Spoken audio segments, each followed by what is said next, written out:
नमस्कार। चलिए आज एक ऐसी अद्भुत कहानी की बात करते हैं जहां लड़ाई सही और गलत के बीच नहीं है। नहीं, ये लड़ाई है दो महान कर्तव्यों के बीच। जरा सोचिए, एक तरफ भगवान के प्रति अटूट भक्ति है और दूसरी तरफ अपने स्वामी के प्रति पूरा समर्पण। तो क्या होगा जब ये दोनों रास्ते आपस में टकरा जाएंगे? और देखिए, यही वो सवाल है जो इस पूरी कहानी की आत्मा है। क्या हो जब किसी का कर्तव्य ही उसे उसी के खिलाफ खड़ा कर दे जिसे वो पूजता है। ये एक ऐसी दुविधा है जो किसी को भी हिला सकती है। तो आइए इस उलझन की गहराइयों में उतरते हैं। तो कहानी की शुरुआत होती है अयोध्या से। प्रभु श्री राम एक बहुत ही भव्य अश्वमेध यज्ञ का आयोजन कर रहे हैं।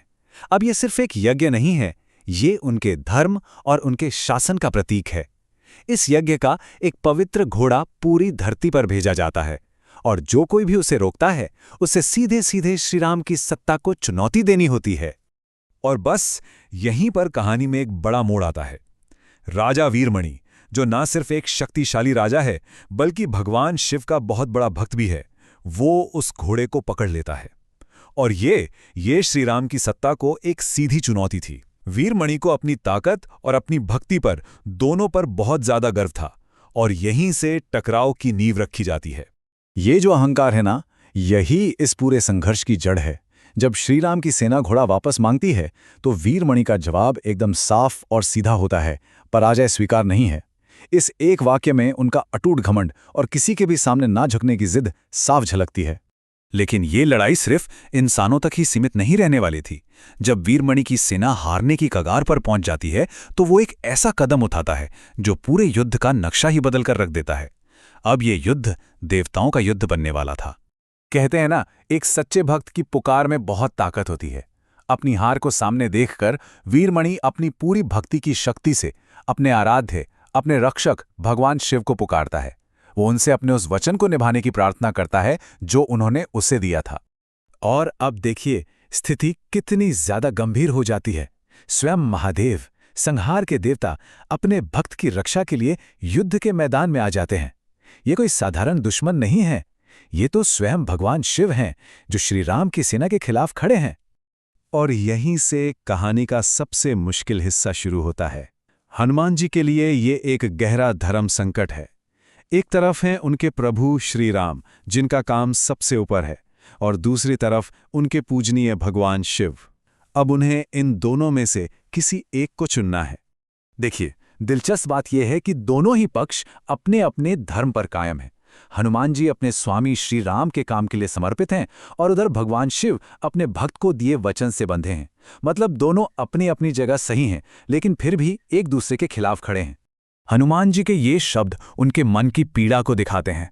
वो सोच भी नहीं सकते थे कि जिन भगवान शिव के हृदय में वो हमेशा अपने प्रभु श्री राम को देखते हैं, आज उन्हीं के खिलाफ उन्हें हथियार उठाना पड़ेगा। ये उनके भक्ति की सबसे बड़ी, सबसे कठिन परीक्षा थी। तो इस असंभव सी लगने वाली स्थिति का हल कैसे निकला? इसका जवाब ताकत में नहीं था, बल्कि ज्ञान में था। और ये ज्ञान दिया स्वयं भगवान शिव ने, जिन्होंने हनुमान जी को उनके कर्तव्य का सही रास्ता दिखाया। भगवान शिव ने हनुमान जी को समझाया कि ये युद्ध व्यक्तिगत नहीं है, ये रामकाज यानी श्री राम के काम के रास्ते में जो रुकावट आई है उसे हटाने के लिए है। ये परिभाषा ही इस पूरी कहानी को एक नया मोड़ देती है। ये एक बहुत ही गहरी सीख है। कभी कभी एक बड़े लक्ष्य के लिए हमारा कर्तव्य हमारे व्यक्तिगत रिश्तों और हमारी भावनाओं से भी कहीं बड़ा हो जाता है, और धर्म का रास्ता वो हमेशा आसान नहीं होता। और ये दिखाता है हनुमान जी का अटूट निश्चय। जैसे ही उनके मन का भ्रम दूर हुआ और कर्तव्य का रास्ता एकदम साफ हुआ, उन्होंने बिना किसी झिझक के अपने धर्म को चुना, चाहे इसके लिए उन्हें अपने पूजनीय भगवान से ही क्यों न लड़ना पड़े। इस फैसले के बाद एक भयंकर युद्ध हुआ, लेकिन ये सिर्फ एक लड़ाई नहीं थी। ये कर्तव्य और भक्ति पर एक ऐसा सबक था जो हमेशा हमेशा के लिए याद रखा जाएगा। तो चलिए देखते हैं हम इस कहानी से क्या सीख सकते हैं। हनुमान जी का ये युद्ध उनके मुश्किल फैसले का ही नतीजा था। उन्होंने न सिर्फ महादेव की पूरी सेना का सामना किया, बल्कि उनके सबसे ताकतवर योद्धाओं वीरभद्र और नंदी को भी हराया, क्योंकि वो अपने रामकाज के लिए पूरी तरह से समर्पित थे। तो इस कहानी से हमें क्या सीख मिलती है? यही कि सच्ची भक्ति का मतलब सिर्फ पूजा करना नहीं है, बल्कि धर्म के रास्ते पर टिके रहना है। और हमारी सबसे बड़ी परीक्षा तब होती है जब हमारा कर्तव्य ही हमें अपनों के खिलाफ खड़ा कर देता है, और इस मुश्किल घड़ी में सही फैसला लेना ही असली धर्म है। और अंत में एक सवाल सबके लिए, ये प्राचीन कहानी हमें अपनी जिंदगी के बारे में भी सोचने पर मजबूर करती है। क्या कभी किसी के सामने ऐसी कोई चुनौती आई है जहां अपने कर्तव्य के लिए बहुत हिम्मत दिखानी पड़ी हो? अगली बार तक इस पर जरूर सोचिएगा।